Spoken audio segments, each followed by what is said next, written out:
Hello and welcome to another Dragonstorm video.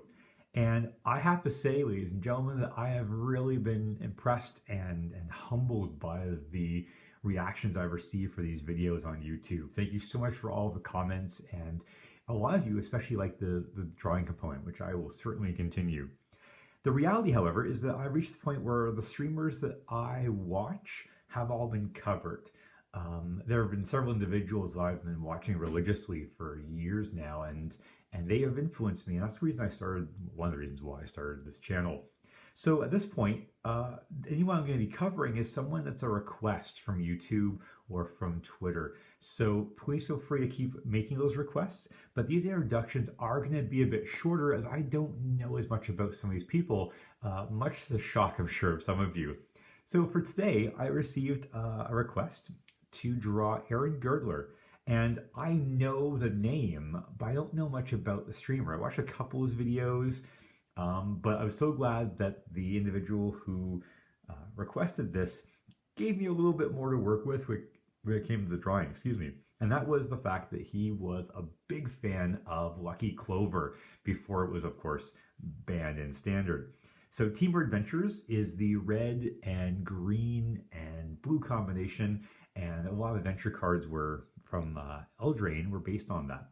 So without further ado, I'm going to reveal the picture, and then we're going to work today with another request I've had, which was drawing hands.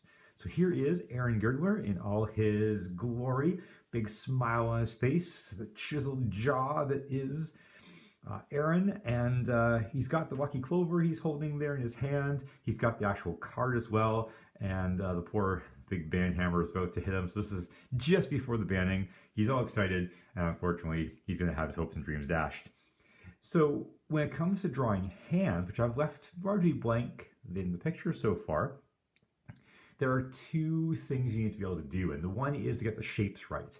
And just like you saw in the Therixics video, I use a lot of angles. And actually, I'll take pictures of my own hands in the angle I want. So I actually held up a Lucky Clover card in one of my pictures, and then held up my hands as if I was holding the actual pendant of the Lucky Clover, which is in the picture there.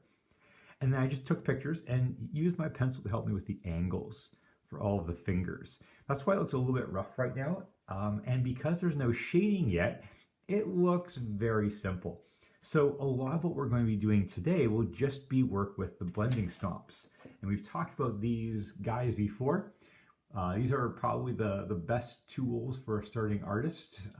They basically replace the finger smudge, but because they've got a point to them, they've got a little more control. You've got a bit more to work with. So they come in lots of different sizes.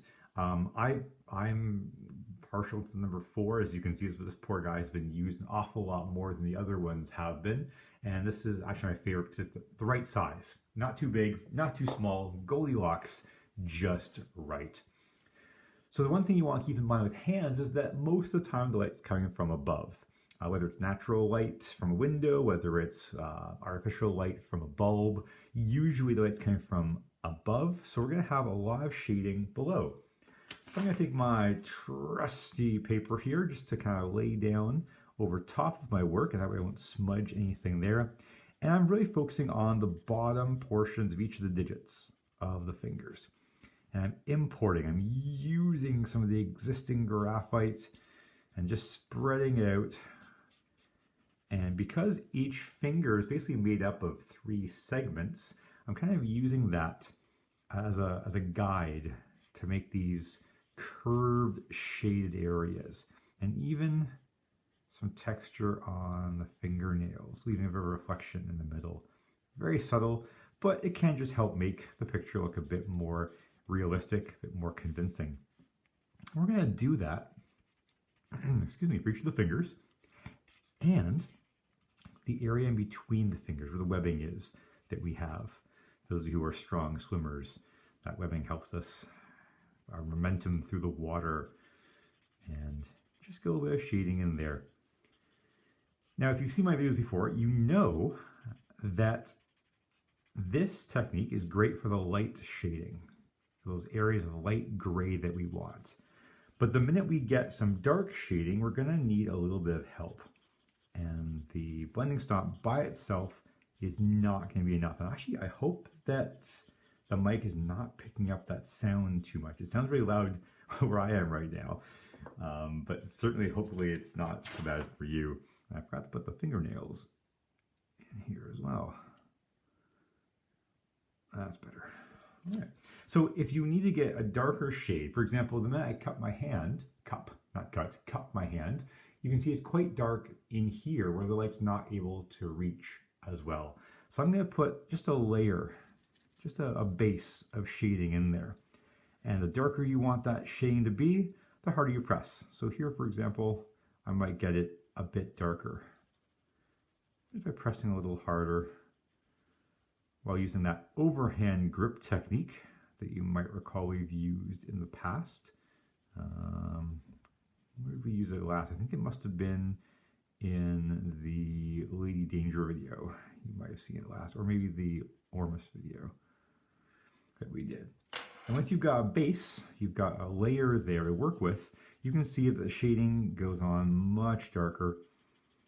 And the more contrast you have, the more light and dark variety, the more realistic the picture looks. Because in real life, you do get lots of different tones.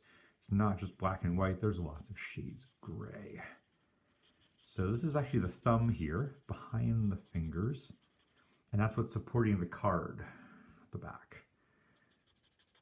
And I might go just a little bit darker where that card and the middle finger are overlapping. And this is again where if you have a picture you've taken, like a hand selfie basically, which sounds really weird, but I mean, that's what I did to get the right shape in there, the right angles. That hand selfie will show you where all the different areas need to go.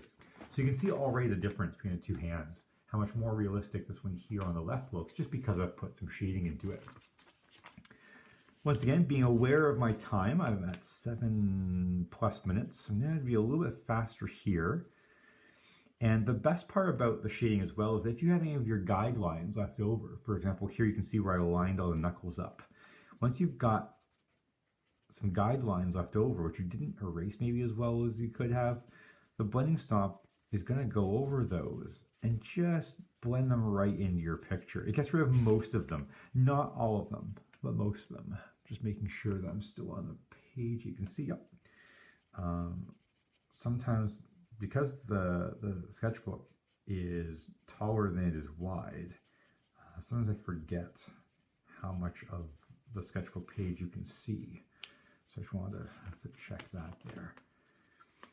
And if I haven't mentioned this before, I really should have, it's also pretty important, especially in the current circumstances we live in, but it's important to wash your hands after you do some work with a drawing, because obviously you're getting graphite all over the place. Even though you've used your paper, you're using your blending stop, you tend to get the graphite all over the place. And my hands are generally speaking always dirty, so I've got to be very aware of that. So I'm keeping my hands washed as often as possible at all times. I basically make a beeline after a video to the washroom just to be able to clean up afterwards, because it is a messy business for sure. So where the shadow of that string for the necklace or the Lucky Clover is, the shadow will be very close to the string where it's right up against the skin, and it's going to kind of part ways a little bit as it dangles away from the surface, from the hand. All right, yeah, I'm still a little check here. Yeah, I've got a little bit of an indent in there. And if it gets too harsh, you can just kind of use your finger to go over it as well. I get messy during my artwork, regardless of what I use. That's largely why. All right, so just by using that blending stop and by using it intelligently, just being aware of light, we're able to really make a difference with the artwork there to make it look a bit more realistic. So I hope you found that helpful in drawing hands in particular. Not that actually the drawing, but the shading part there. Hope you enjoyed the video. Let me know in the comments what you think. Please like, share, and subscribe if you feel that the video was so deserving. And have yourselves a fantastic day. Bye-bye now.